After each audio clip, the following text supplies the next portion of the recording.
से जुड़ी इस वक्त एक बड़ी खबर आपको बता दें। हिंसा के बीच भारतीयों को ईरान छोड़ने के आदेश दे दिए गए हैं। यह अहम जानकारी आपको दे रहे हैं। भारतीय दूतावास ने लोगों को ईरान छोड़ने को कह दिया है। ईरान हिंसा में अब तक आपको बता दें कि 2000 से ज्यादा लोगों की मौत की बात कही जा रही है और ऐसे में जो भारतीय वहां पर रहते हैं उन्हें कहा गया है कि आप छोड़ दें।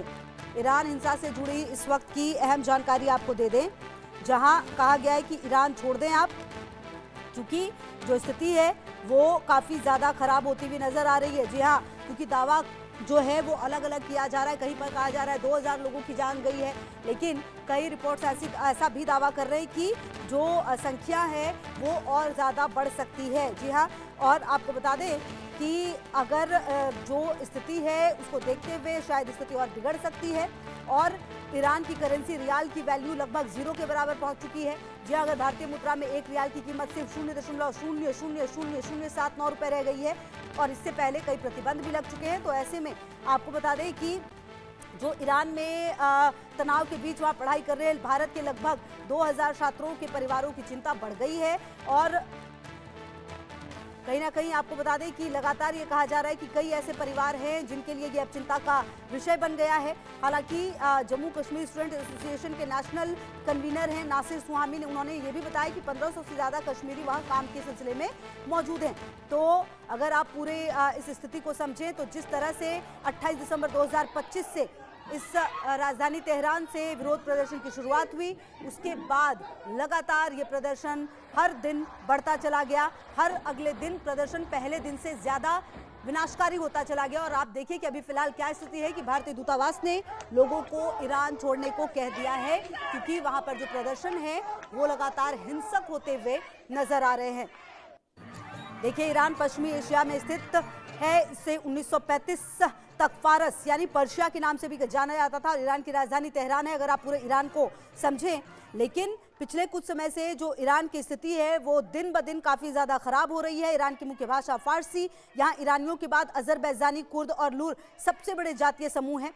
आपको समझा दें ये भी कि ईरान की अर्थव्यवस्था की अगर आप बात करें तो मुख्यतः तेल और प्राकृतिक गैस निर्यात पर निर्भर है। इसे सऊदी अरब और इजराइल का विरोधी भी माना जाता है। इन सब के बीच जो भारतीय हैं उनको वापस आने के लिए कहा गया है। हालांकि अब देखना ये होगा कि क्या कोई सेवा शुरू की जाएगी, क्या भारतीयों को निकालने के लिए कोई ऑपरेशन जो भारतीय सेना है उनकी तरफ से किया जाएगा, ये जांच का विषय, ये देखना होगा, दिलचस्प होगा। बहरहाल सबसे ज़्यादा ज़रूरी फिलहाल अभी यही है कि जो लोग फंसे हुए हैं उनको निकाला जाए और कहीं ना कहीं जो लोग ईरान जाने से बचें, ये भी कहा गया है कि ईरान में प्रदर्शन वाली जगहों से आप लोग बचें, क्योंकि बगावत जो है वो काफ़ी ज़्यादा हो रही है। भारतीयों के लिए हेल्पलाइन नंबर भी जारी किया गया है।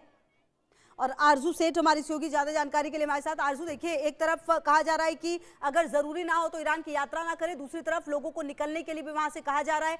क्या आने वाले समय में कोई ऑपरेशन भारतीय सेना की तरफ से, सरकार की तरफ से किया जा सकता है ताकि जो लोग वहाँ से फंसे हैं उनको लाया जाए और कुछ हेल्पलाइन नंबर वगैरह भी जारी किया गया है क्या?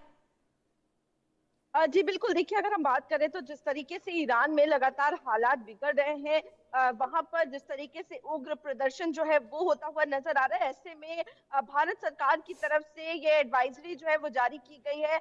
जो इंडिया है ईरान में, उनकी तरफ से ये एडवाइजरी जो है वो इशू की गई, जिसमें ये कहा गया है 5 जनवरी को ये जारी किया गया है और जिसमें जो ईरान में जो भारतीय रह रहे हैं उनको कहीं ना कहीं जल्द से जल्द ईरान खाली करने के लिए यहाँ पर नोटिस जो है वो जारी किया गया है। और ईरान में मौजूदा जो भारतीय हैं, नागरिक हैं, छात्र हैं, व्यापारी हैं, पर्यटक जो है, जो टूरिज्म के लिए गए हैं, घूमने गए हैं, सभी को सलाह दी गई है कि वो जल्द से जल्द अपने सभी जो मौजूदा मौजूदा लोग हैं, जो साधन उपलब्ध है, उनसे ईरान छोड़ दें, क्योंकि जिस तरीके से हालात खराब हो रहे हैं, परिस्थितियां कुछ भी मोड़ ले सकती हैं। और ऐसे में जो भारत के जो एडवाइजरी है भारत की तरफ से वो जारी की गई है और इसमें ईरान में रहने वाले लोगों को ईरान छोड़ने के लिए, जो कि भारतीय हैं, उनको छोड़ने के लिए यहाँ पर कहा गया है। और वहीं जो एम्बेसी है, उनसे, इंडियन एम्बेसी, उनसे भी कनेक्ट करने के लिए कहा गया है और जो भारतीय नागरिक हैं उनको पीआईओएस, भारतीय मूल के व्यक्ति को दोबारा चेतावनी जो है वो यहाँ पर जारी की गई है। सभी सावधानी बरतें, ये भी कहा गया है। प्रदर्शन और विरोध जहां पर हो रहा है, जिन इलाकों में ज्यादा हो रहा है, उनसे बचने के लिए भी कहा गया है। भारतीय दूतावास के संपर्क में रहे, स्थानीय समाचारों में पर नजर रखें, जो भी अपडेट हो रही है उसकी जानकारी रखें।